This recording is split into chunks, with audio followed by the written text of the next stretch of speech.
پھر آپ دیکھیں کہ روزانہ کوشش کریں، صدقے میں یہ بھی آ جاتا ہے کہ روزانہ کوشش کریں کہ کم از کم ایک کسی آدمی کا روزہ افطار کروا دیں۔ اب ضروری نہیں ہے کہ آپ سوچیں کہ کوئی بہت غریب مسکین ہی ہوگا تو اس کا میں روزہ کھلواؤں گا۔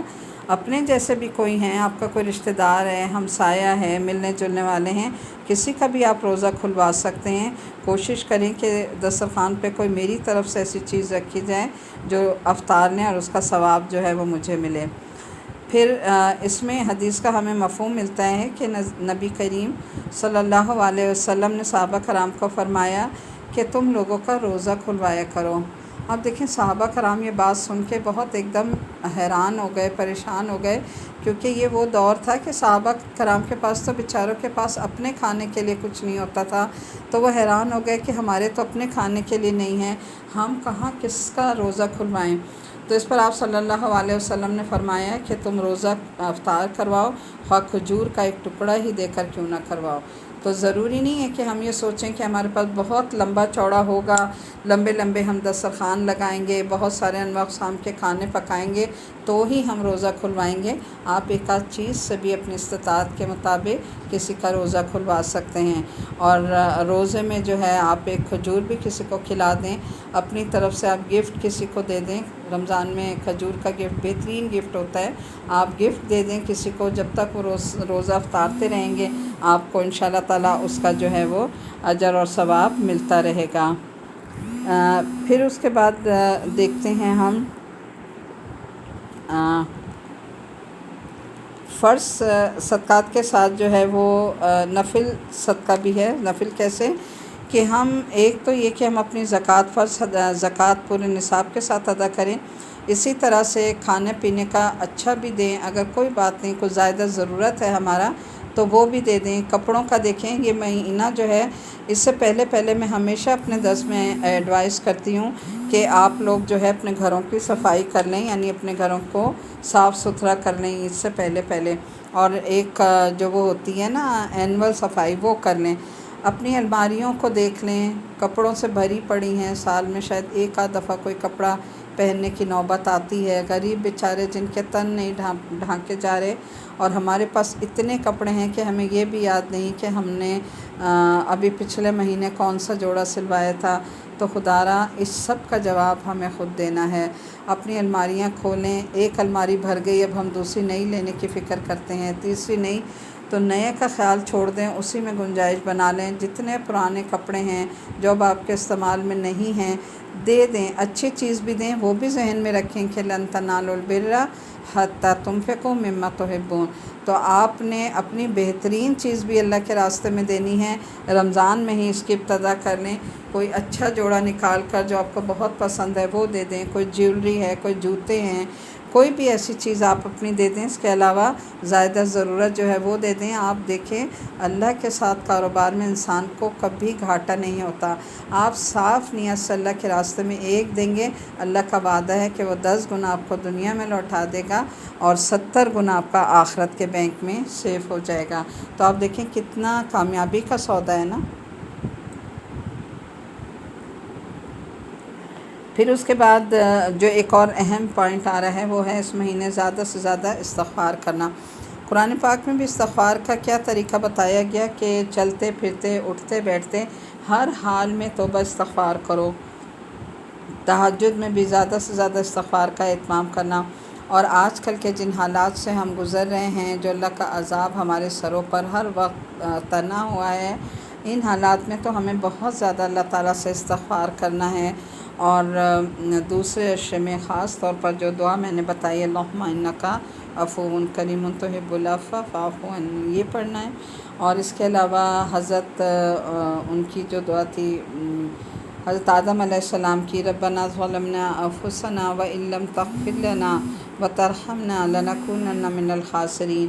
اور دوسری دعا جو ہے وہ حضرت یونس علیہ السلام کی کہ لا الہ الا انت سبحانک انی کنت من الظالمین۔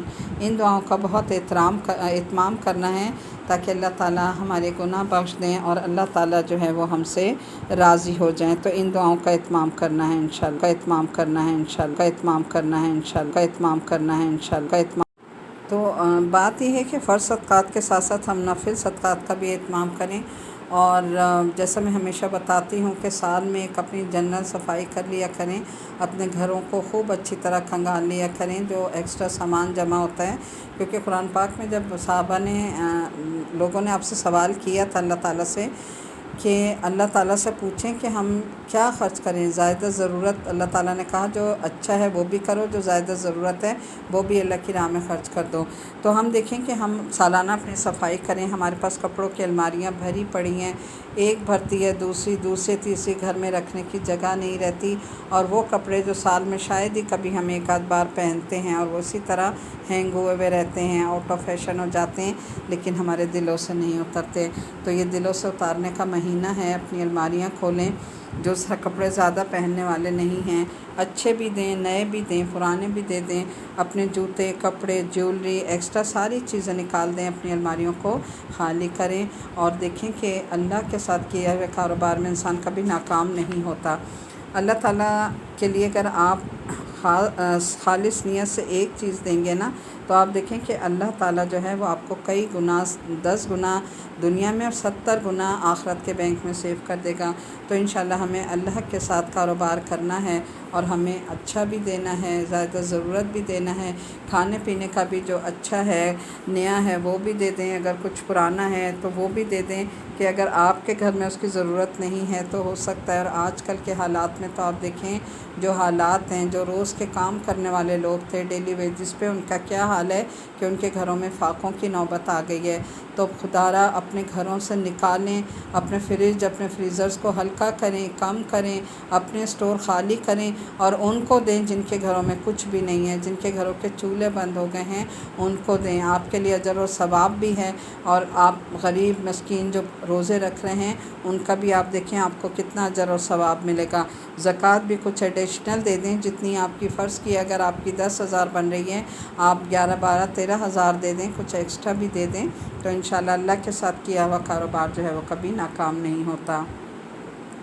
اس کے بعد جو اگلی چیز آ جاتی ہے وہ ہے استغفار کرنا، اور یہ مہینہ تو بہت زیادہ استغفار کا ہے۔ قرآن پاک میں استغفار کا طریقہ کیا بتایا کہ چلتے پھرتے، اٹھتے بیٹھتے لیٹے ہر حال میں توبہ استغفار کرو، اللہ تعالیٰ کا ذکر کرو، اور تہجد میں خاص استغفار کا اہتمام کرنا ہے۔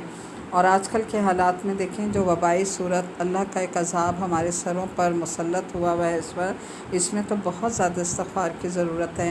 دوسرے اشیاء کی دعا بھی زیادہ پڑھیں، دوسرے اشیاء میں اللہم انک عفو کریم تحب العفو فاعف عنی، اور دوسرا حضرت ان کا نوح علیہ السلام کی نہیں حضرت آدم علیہ السلام کی جو دعا تھی نا، ربنا ظلمنا انفسنا وان لم تغفر لنا وترحمنا لنکونن من الخاسرین، اس کا اہتمام کریں۔ پھر حضرت یونس علیہ السلام کی جو دعا ہے لا الہ الا انت سبحانک انی کنت من الظالمین، ان دعاؤں کا زیادہ سے زیادہ اہتمام کریں، اور اس طرح استغفار کریں۔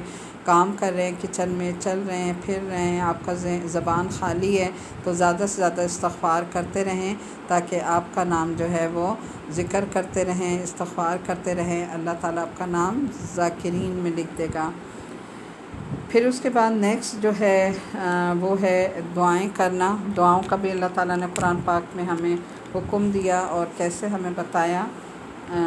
آیت نمبر یہ سورہ بقرہ کی ہی آیت ہے، وَإِذَا سَأَلَكَ عِبَادِي عَنِّي فَإِنِّي قَرِيبٌ أُجِيبُ دَعْوَةَ الدَّاعِ إِذَا دَعَانِ فَلْيَسْتَجِيبُوا لِي وَلْيُؤْمِنُوا بِي لَعَلَّهُمْ يَرْشُدُونَ۔ اور جب میرے بندے آپ سے میرے بارے میں سوال کریں تو کہہ دیجئے بے شک میں قریب ہی ہوں، اور جب پکارنے والا مجھے پکارتا ہے تو میں اس کی پکار کا جواب دیتا ہوں۔ یعنی پکارنا کیا ہے؟ اللہ تعالیٰ کے آگے دعا مانگنا۔ اور جب بھی اللہ تعالیٰ ہمیں مخاطب کریں، یعنی قرآن پاک میں آپ دیکھیں کتنی جگہ آتا ہے نا، یا ایھا الذین آمنو، اے لوگو جو ایمان لائے ہو، تو ہمیں فوراً اللہ تعالیٰ کی اس بات کا جواب دینا چاہیے۔ کیا دینا چاہیے؟ سمعنا واطعنا، کہ اللہ ہم نے سنا اور آپ اس پر ہم نے اطاعت کی، ہم راضی اور خوش ہیں، اور پھر اس بات پر خوشی سے عمل کریں، تاکہ اللہ تعالیٰ ہمارے لیے بھلائی نصیب فرما دیں۔ پھر اس کے بعد دیکھیں دعائیں کرنا، اور دعائیں بھی اللہ تعالیٰ کے آگے رو رو کے، اگر رونا نہیں بھی آتا تو رونے کی شکل بنا لیں، لیکن اللہ تعالیٰ کو پکاریں، اللہ تعالیٰ سے مانگیں، انشاءاللہ تعالیٰ اللہ تعالیٰ اپنے بارگاہ سے کسی کو بھی خالی ہاتھ نہیں لوٹاتا، اور خاص طور پر رمضان کا مہینہ اور رمضان کی راتیں یہ بہت اہم ہیں۔ اس کے بعد آپ دیکھیں کہ حقوق اللہ کے ساتھ ساتھ حقوق العباد کا بھی خیال رکھنا ہے۔ آپ کی ساری عبادات اس وقت قابل قبول ہوں گی جب آپ کا دل ہر ایک سے کینہ، حسد، بغض سے پاک ہوگا، آپ لوگوں کو معاف کرنا سیکھیں گے تو اللہ ہمیں بھی معاف کرے گا۔ اگر آپ کے رشتہ داروں میں، ملنے جلنے والوں میں کسی سے آپ کی کوئی ناراضگی ہے، آپ کے دل میں کسی کے لیے کوئی بھی وہ ہے، تو آپ اللہ کے خاطر، اللہ کے لیے اس کو معاف کر دیں، درگزر کر دیں، اللہ آپ کے درجات بلند کرے گا۔ اور ہمیشہ یہ حدیث کا مفہوم ذہن میں رکھیں کہ نبی کریم صلی اللہ علیہ وسلم نے فرمایا کہ جو چاہتا ہے کہ میں جنت کے وسط میں اس کے لیے محل کا ضامن ہوں، اسے چاہیے کہ حق پر ہوتے ہوئے لوگوں کو معاف کر دیں۔ تو آپ دیکھیں یہ ہمارے لیے ہم چاہ رہے ہیں کہ اللہ ہمیں معاف کریں، ہمارے گناہ معاف فرمائے، لیکن ہم کس دل سے اس کے آگے ہاتھ پھیلائیں کہ اگر ہم نے لوگوں کو معاف نہیں کیا، کوئی بات نہیں، اللہ ہمارے درجات بلند کرے گا۔ ہمیں اللہ کی نظر میں بلند ہونا ہے، لوگوں کی نظر میں بلند نہیں ہونا۔ اگر ہم اللہ کی خاطر جھک جائیں گے تو اللہ ہمارے درجات بلند کر دے گا، اور ہم اپنا دل جو ہے مضبوط کر کے اپنے اگر کسی رشتہ دار یا کسی بہن بھائی سے ناراضگی ہے تو اس سے معافی مانگ لیں، کوئی فرق نہیں پڑتا، اللہ تعالیٰ ہمیں ہمارے بہت سارے گناہ ہوں گے جنہیں وہ معاف فرما دے گا۔ پھر اسی طرح سے ہے کہ شوہر اور بیوی کا جو تعلق ہے روزے کی حالت میں وہ جائز نہیں ہوتا۔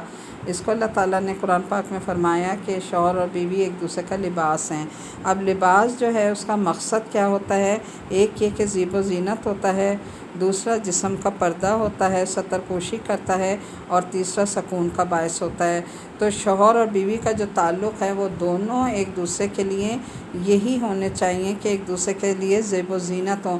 شوہر کا جو مقام ہے وہ بیوی کی وجہ سے بہتر ہو، اور بیوی کا مقام شوہر کی وجہ سے، اور اسی طرح دونوں ایک دوسرے کے عیبوں پہ پردہ ڈال کے زندگی گزاریں۔ اگر ایک دوسرے کو برائی کریں گے یا ایک دوسرے کی غیبت کریں گے کئی بار، تو کیا ہوگا کہ اپنے ہی جسم کو تار تار کریں گے، خود نیکڈ ہوں گے، لیکن دوسرے کو اتنا فرق نہیں پڑے گا۔ لہٰذا اس چیز سے احتیاط کیجیے۔ اور دوسرے یہ کہ آپس میں تعلقات ایسے ہوں کہ شوہر اور بیوی ایک دوسرے کے لیے خوشی اور سکون کا باعث ہوں۔ پھر سحری کا بھی اللہ تعالیٰ نے قرآن پاک میں ہی ہمیں حکم دیا، اسی میں سورہ بقرہ میں اس میں ہے کہ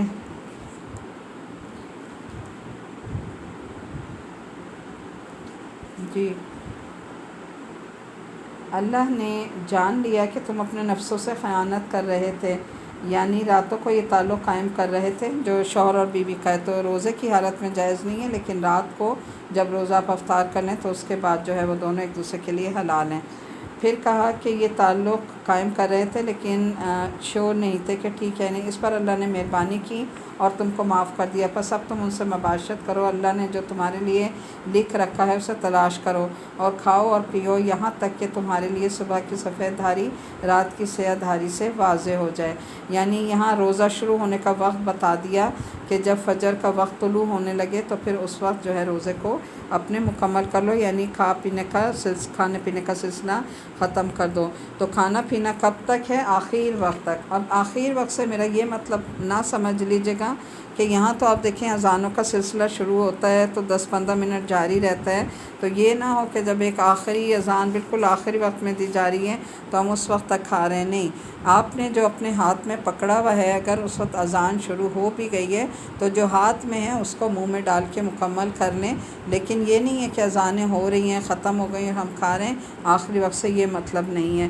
حکم کیا ہے کہ سحری میں دیر کرو لیکن افطار میں جلدی کرو، اور وہاں بھی جلدی سے یہ مطلب نہیں ہے کہ ہم جو ہے وقت سے پہلے روزہ اپنا کھول لیں۔ تو جو وقت ہے، وقت کا داخل ہونا ضروری ہے، جو وقت ہے اس کے مطابق افطاری اور سحری کا انشاءاللہ تعالیٰ اہتمام کرنا ہے۔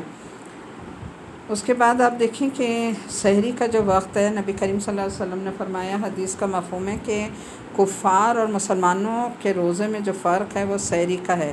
مسلمان سحری کرتے ہیں، کفار سحری نہیں کرتے، تو ہمیں سحری لازمی کرنی ہے، چاہے تھوڑا سا کھائیں، اگر دل نہیں بھی چاہ رہا، ایک سنت پوری کریں، اٹھیں اور کھائیں، اور اس کے بعد پھر نماز وغیرہ پڑھ کے پھر بے شک سونا ہے تو سو جائیں۔ آپ دیکھیں کہ بعض لوگ یہ کرتے ہیں کہ نہیں اب کون اٹھے، نیند خراب کرے، رات کو ہی کھا کر سو جاتے ہیں کہ بس جو کھانا ہے رات کو کھا کے سو جائیں اور پھر نیت کر لیں گے روزہ ہو جائے گا۔ نہیں، جو اللہ نے حکم جیسے دیا ہے، اور قرآن میں یہ حکم میں نے آپ کو سنایا نا، قرآن میں یہ حکم ہے سحری کا، تو اس وقت اٹھیں، اس کا اہتمام کریں، اور اس وقت آپ دیکھیں کہ سحری کا کھلانے کا، کھانے کا بڑا اجر ثواب ہے۔ تو سحری اگر آپ بنا بھی رہے ہیں نا تو بد دلی سے یا اپنے سر پہ ایک بوجھ سمجھ کے نہ بنائیں، خوش دلی سے بنائیں کہ اللہ تعالیٰ نے مجھے اس قابل کیا، اللہ نے مجھے اس چیز کی استطاعت دی کہ میں اپنے گھر والوں کو روزہ رکھوا رہی ہوں، ان کا بھی اجر انشاءاللہ آپ کو ملے گا، ان کا تو ہے ہی، آپ کو بھی ملے گا، بوجھ نہ سمجھیں، خوشی خوشی اٹھیں اور سحری بنائیں۔ اور پھر آپ یہ دیکھیں کہ زبان خالی ہے اس وقت بھی استغفار کرتے رہیں، کچن میں کام کرتے رہیں، استغفار کریں۔ اور دوسری سب سے اہم خوشخبری یہ کہ جتنی دیر ہم سحری بناتے ہیں، کھاتے ہیں، ہم کھا رہے ہیں، پینے میں لگے ہوئے ہیں، لیکن اللہ تعالیٰ فرشتوں کو حکم دیتے ہیں اور وہ ہمارے لیے مغفرت اور بخشش کی دعائیں کرتے رہتے ہیں۔ تو کتنی فضیلت ہے نا سحری کی، اور انسان کو جو ہے وہ ایک وہ بھی مل جاتی ہے نا، انرجی بھی مل جاتی ہے۔ اچھا، سحری میں بھی آپ دیکھیں کہ سنتوں کو اپنائیں، جتنی سنتوں کے ساتھ آپ روزہ رکھیں گے اتنی انشاءاللہ تعالیٰ آپ میں انرجی آئے گی۔ اب آپ دیکھیں ہم لوگوں کے یہاں کیا ہے کہ بس افطار کے وقت ایک کھجور کھا کے روزہ افطار لیتے ہیں، اس کے بعد انشن جو سامنے آتا ہے کھاتے چلے جاتے ہیں، چاہے اس میں انرجی ہے یا نہیں ہے۔ تو کھجور میں جو سب سے زیادہ طاقت ہے اور جو ہمیں طاقت جب چاہیے ہوتی ہے، سحری میں بھی لیا کریں، سحری میں کھجوریں لیا کریں۔ اس کے علاوہ شہد ہے، سنت ہے، زیتون ہے، انجیر ہے، کلونجی ہے، دودھ وغیرہ، ان چیزوں کا اہتمام سحری میں زیادہ لیں جس سے آپ کے جسم کو انرجی ملے۔ اور پھر یہ ہے کہ زیادہ تقویت جو ہے وہ انہی چیزوں سے ملے گی۔ روٹی اور پراٹھوں کا استعمال ذرا سا کم رکھیے گا، کیونکہ ان سے نیند آتی ہے، سستی ہوتی ہے، عبادات میں فرق پڑتا ہے اور انرجی جسم کو کم ملتی ہے۔ تو وہ انرجیٹک ڈائٹ لیں جس سے آپ کو جو ہے وہ زیادہ انرجی ملے، اور سب سے زیادہ انرجیٹک ڈائٹ وہ ہوتی ہے جو سنت سے ثابت ہے، جو نبی کریم صلی اللہ علیہ وسلم نے کھایا۔ اچھا، افطار کے بارے میں پیچھے بھی میں نے آپ کو بتا دیا کہ حکم کیا تھا کہ آپ روزہ افطار کروائیں، خواہ کھجور کا ایک ٹکڑا ہی کیوں نہ دیں۔ حقداروں کا ہر معاملے میں حق سمجھنا چاہیے کہ جب آپ روزہ افطار کروا رہے ہیں تو اپنے رشتہ داروں کو بھی کروا دیں، ان کے لیے اہتمام کریں، ہمسایوں کو دے دیں، مساکین ہیں، فقراء ہیں، اور جن کو بھی اگر گھر بلا کر افطار کروا سکتے ہیں تو بہت اچھا، اگر گھروں میں نہیں ہیں تو کم از کم ان کے گھروں میں بھیج دیں، یا تو افطاری بھیج دیں، یا پھر یہ ہے کہ اس کے پیسے کسی کو دے دیں کہ کوئی خود سے روزہ جو ہے وہ افطار کر لیں، کسی غریب مسکین کو پیسے دے دیں، راشن دے دیں، کھجوریں دے دیں، تو اس سے بھی جو ہے انشاءاللہ تعالیٰ کیا ہوگا، ہمارا افطار کا حکم پورا ہوگا۔ پھر ہے کہ کلوا واشربوا ولا تسرفوا۔ اب دیکھیں افطاری کا اہتمام ہمیں کیسے کرنا ہے۔ افطاری کے بارے میں جو میں نے ابھی یہ آیت پڑھی نا، قرآن میں کیا ہے، کھاؤ پیو، اللہ تعالیٰ نے کسی چیز پہ ہمارے پابندی نہیں لگائی۔ اللہ نے کہا جو بھی میں نے تمہیں حلال چیزیں دی ہیں سوائے 4 چیزوں کے جن کا ذکر ہم قرآن پاک میں پڑھ چکے ہیں، کہ ان چیزوں کے علاوہ حلال، ساری دنیا کی چیزیں حلال ہیں، حلال اور طیب کھاؤ، لیکن کیا کرو، کھاؤ پیو لیکن تسرفو یعنی اسراف نہ کرو۔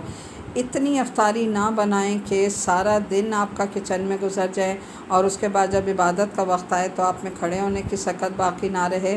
اتنا اپنا آپ کو کھپائیں جتنا آسانی سے کر سکتے ہیں، انرجیٹک ڈائٹ لیں، کم بنائیں، اچھی چیز بنائیں، سادی بنائیں، اور جتنا سادہ اپنا آپ کو ڈائٹ کے حوالے سے رکھیں گے انشاءاللہ اتنے ہی اچھے روزے ہوں گے اور اتنی ہی بہترین عبادت ہوگی۔ جتنے ہیوی کھانے کھائیں گے، جتنی فرائی چیزیں اور یہ سب کچھ کھائیں گے، اتنا ہی آپ کی عبادت میں فرق پڑے گا اور روزوں میں مزہ نہیں آئے گا۔ اعتدال رکھیں، کیونکہ ہمارا دین بھی اعتدال کا ہے نا۔ اسراف نہ کریں، مساکین کا خیال رکھیں، اپنے دسترخوان کی ڈشز کو تھوڑا سا کم کر دیں، ٹھیک ہے، کٹ ڈاؤن کریں تھوڑا۔ اگر 4 چیزیں بنا رہے ہیں 2 بنا لیں، 2 میں سے کسی غریب مسکین کو دے دیں۔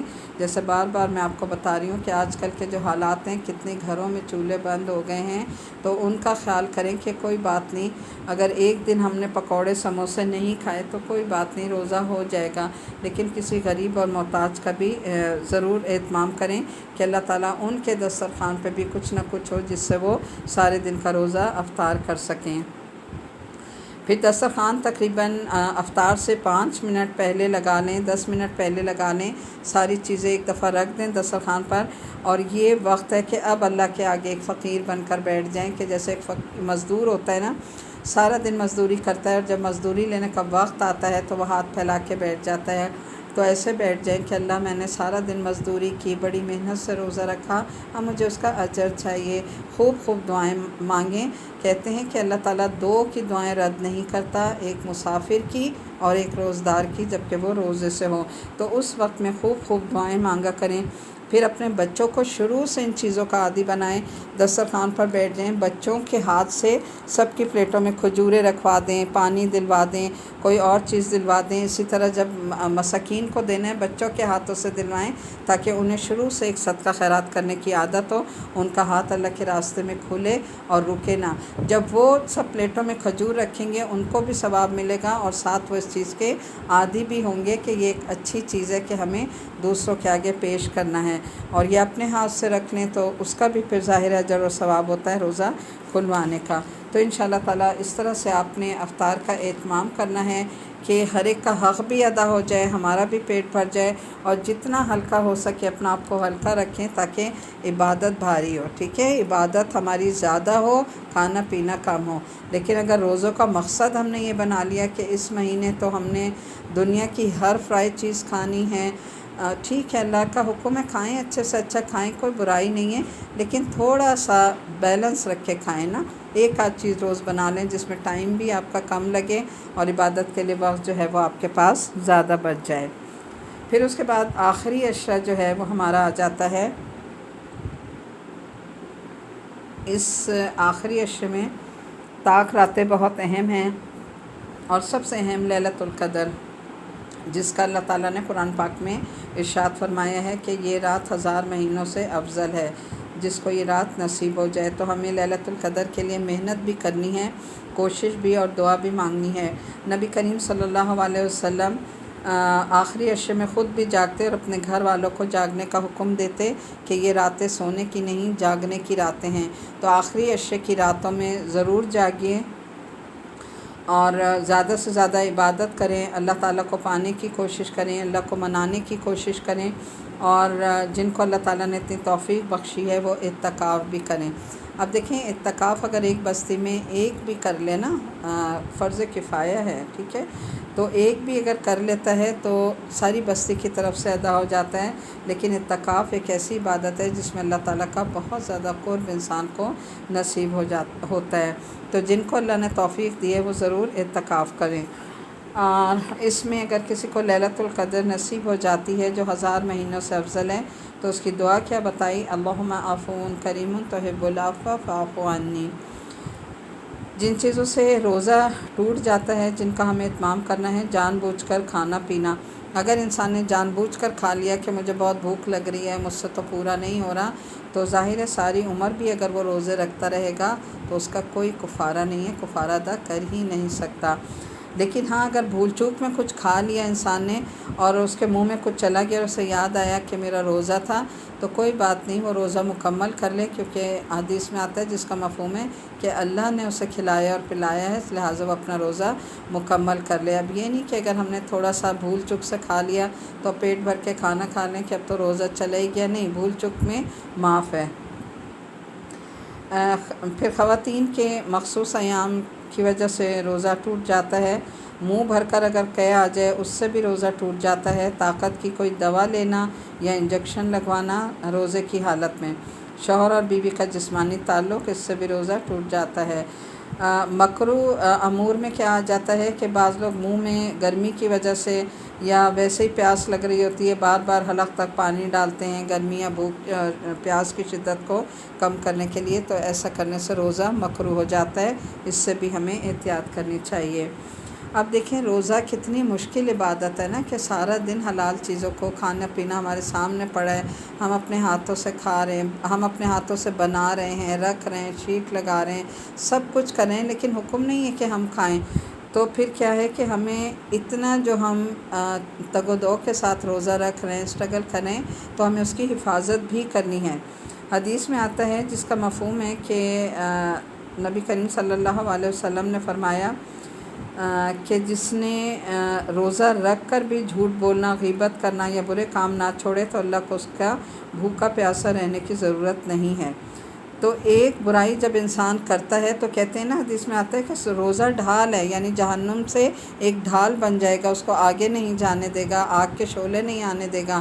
لیکن اگر ہم ایک برائی کرتے ہیں تو اس ڈھال میں ایک سوراخ ہو جاتا ہے، جھوٹ بولا، غیبت کی، کوئی بھی ہم نے برائی کی، ایک سوراخ ہو گیا۔ تو انشاءاللہ ہمیں کن کن برائیوں سے بچنا ہے روزے کی حالت میں؟ جھوٹ ہے، غیبت، چغل خوری، لڑائی جھگڑا، چیخنا چلانا، غصہ کرنا، میوزک سننا، ڈرامے دیکھنا۔ اور بعض لوگ یہ کہتے ہیں کہ ہمارا روزہ پاس نہیں ہو رہا، کیا کریں؟ یا تو سو کر روزہ گزاریں گے، اور یا بلا وجہ جو ہے وہ نیٹ پر بیٹھ گئے، ٹی وی کے آگے بیٹھ گئے، ڈرامے دیکھ رہے ہیں، گانے دیکھ رہے ہیں، ہم روزہ پاس کر رہے ہیں۔ تو دیکھیں روزہ پاس کرنے کی چیز نہیں ہے، روزہ ایک عبادت ہے جو اللہ کے لیے، اور اللہ نے اس کا اجر دینا ہے۔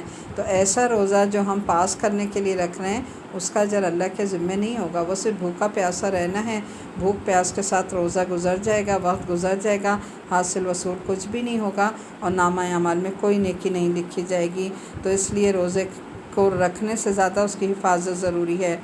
ایک ایک لمحے سے فائدہ اٹھائیں، یہ تو عبادت کا مہینہ ہے، نیکیاں سمیٹنے کا مہینہ ہے، یہ موسم بہار کا مہینہ ہے۔ اس بہار میں جتنے پھول ہو سکیں سمیٹ لیں، اس بہار کے موسم میں جتنا ہو سکے اپنے لیے گلدستے تیار کر لیں، تاکہ جنت میں جانے کے لیے آسانیاں ہو سکیں۔ زیادہ سے زیادہ اپنی عبادات پر زور دیں، اور اپنے غصے کو کنٹرول میں رکھیں۔ اس مہینے میں اللہ سے دعا مانگیں کہ اللہ تعالیٰ جب شیاطین قید ہو چکے ہیں، تو میرے اندر کے جو شیاطین ہیں، جو پتہ نہیں کون سے شیاطین ہیں جو کبھی قید نہیں ہوتے، ان کو بھی ذرا دبا دیں، اور غصہ نہ کریں، لڑائی جھگڑا نہ کریں۔ ہاں، اگر آپ کے ساتھ کوئی لڑائی جھگڑا کرے تو آپ اسے کہہ دیں، بھائی میں تو روزے سے ہوں، میں تم سے نہیں لڑوں گی، اس لیے کہ انا صائمہ، میں نے اپنا نام صائمہ رکھ لیا ہے روزوں میں۔ اور بہت زیادہ کوشش کریں کہ اپنا صبر سے، روزہ جو ہے وہ کیا ہے؟ صبر ہے نا، صبر کا مہینہ ہے۔ روزہ انسان کو صبر سکھاتا ہے، بھوک سے، پیاس سے، غصے سے، لڑائی جھگڑوں سے، سب سے صبر سکھاتا ہے، اور اسی صبر کا صلہ جو ہے وہ اللہ تعالیٰ جنت الفردوس کی صورت میں انشاءاللہ دیں گے۔ پھر ایک اور جو اہم عبادت ہم اس سارے مہینے کے بھول جاتے ہیں، وہ ہے لیلۃ الجزا۔ پورا مہینہ ہم نے عبادت کی، روزے رکھے، نمازیں، قرآن پاک سب، اور جب چاند رات آئی یعنی عید والی رات آئی تو ہم نے ساری عبادتوں کو بالائے طاق رکھ دیا، اور وہ رات ہم بازاروں میں گزارتے ہیں۔ تو یقین جانیے اس رات شیاطین آزاد ہو جاتے ہیں۔ اب شیاطین کو خوش کرنے والی وہ رات نہیں ہے کہ جتنے روزے رکھنے تھے رکھ لیے، اب ہم شیاطین کو خوش کریں، نہیں، یہ لیلۃ الجزا اللہ سے جزا لینے والی رات ہے، کہ اللہ ہم نے جو عبادت کی تھی وہی ایک مزدور کی طرح، بھکاری کی طرح ہاتھ پھیلا کر بیٹھ جائیں، اور اللہ سے مدد مانگیں، اللہ سے کہیں اللہ مجھے اجرت چاہیے، جو میں نے مزدوری کی تھی اب مجھے اس کا صلہ دیں۔ تو اس رات بھی عبادت کرنی ہے، نوافل پڑھنے ہیں، تلاوت کرنی ہے، اسی طرح جیسے روزوں کی راتوں میں کی۔ تو یہ عید کی جو رات ہے یہ لیلۃ الجزا کہلاتی ہے، کہ ہماری جزا ہمیں ملنے والی ہے۔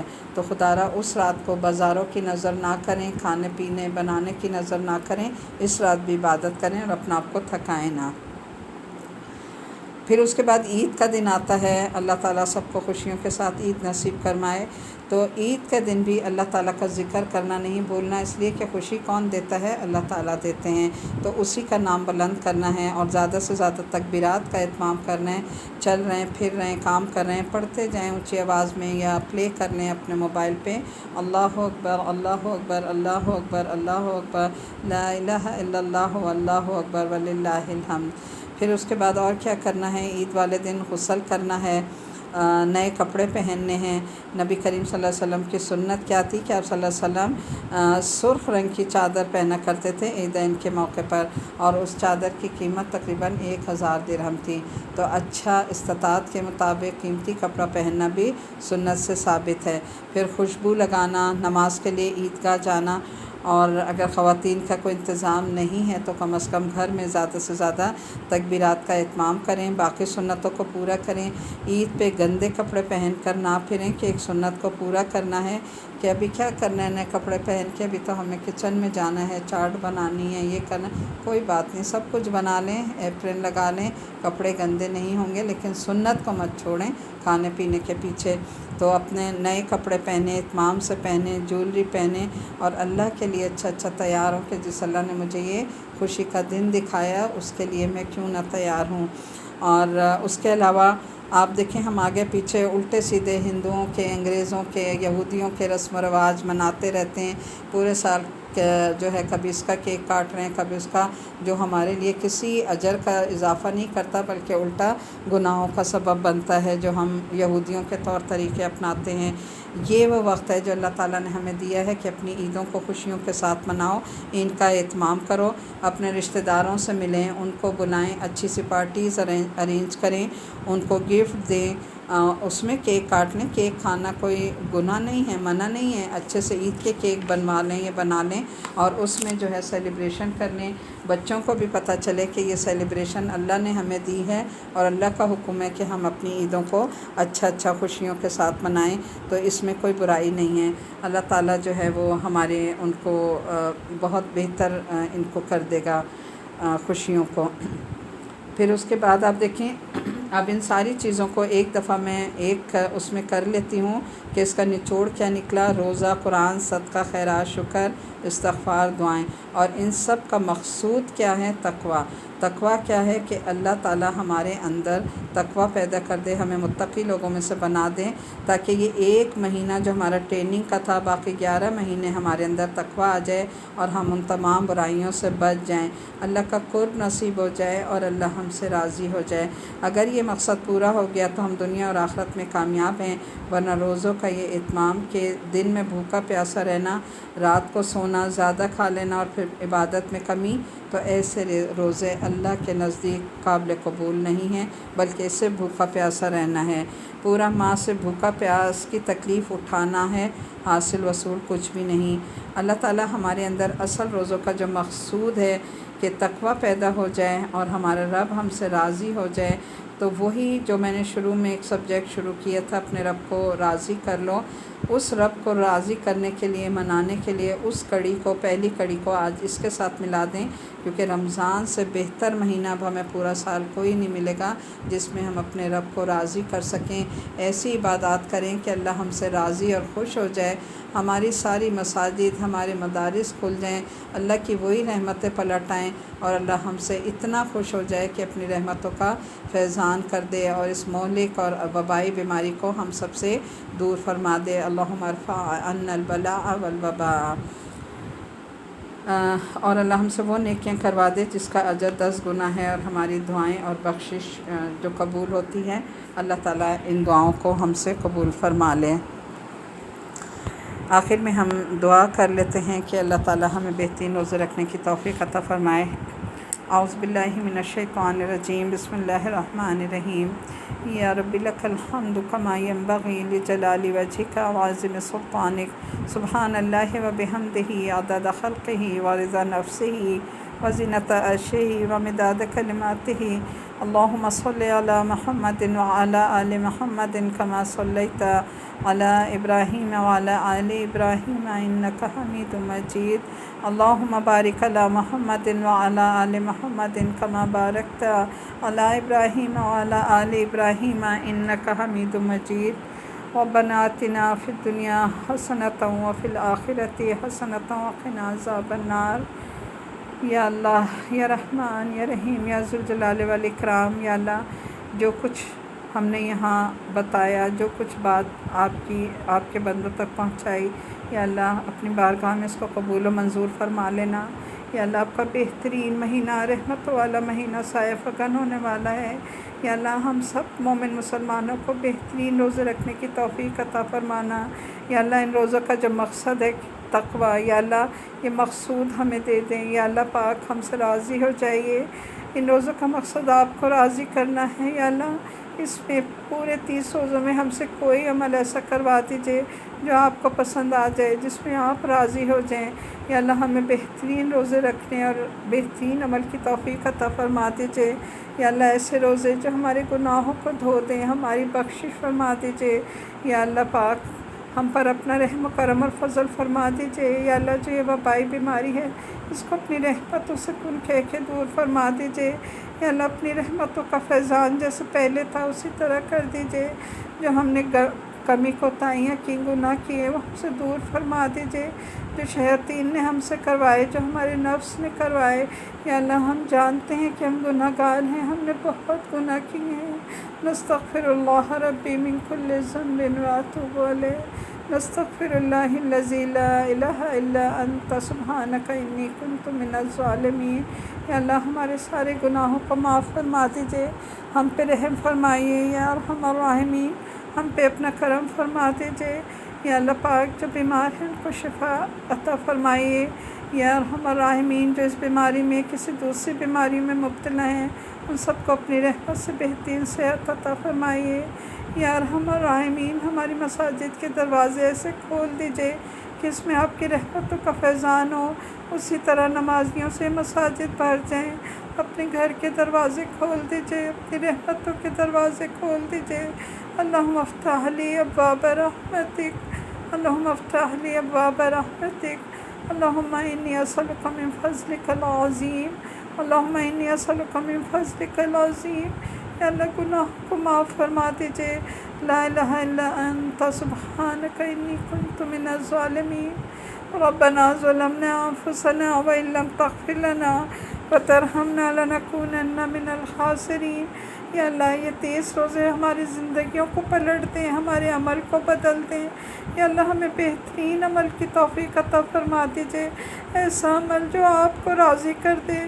یا اللہ ہمارے اندر سے جھوٹ، غیبت، لڑائی جھگڑے، فتنہ فساد، جو بھی برائیاں ہمارے اندر ہیں اپنی رحمت سے ان کو دور فرما دیجیے۔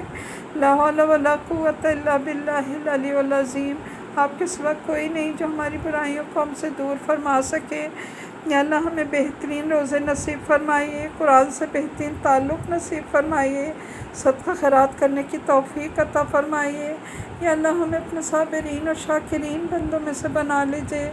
یا اللہ ہمیں بہترین توبہ کرنے والا بنا دیجیے، استغفار کرنے والا بنا دیجیے۔ ہمارے استغفار کو قبول و منظور فرما لیجیے، ہماری دعاؤں کو قبول فرما لیجیے۔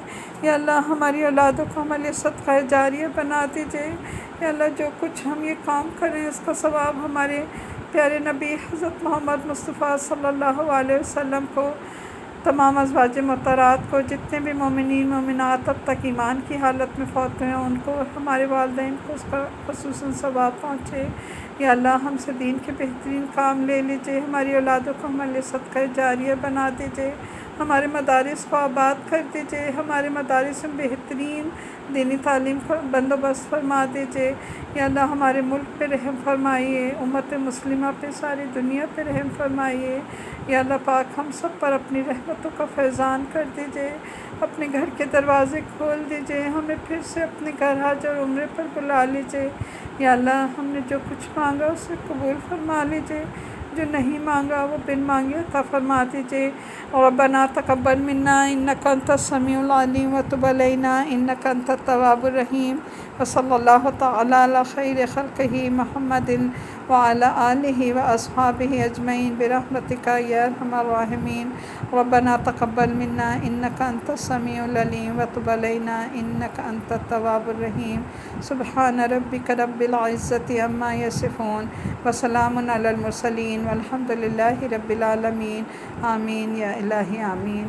السلام علیکم ورحمۃ اللہ وبرکاتہ۔ کل انشاءاللہ تعالی ہم 12واں پارہ جو ہے اس کا مطالعہ کریں گے۔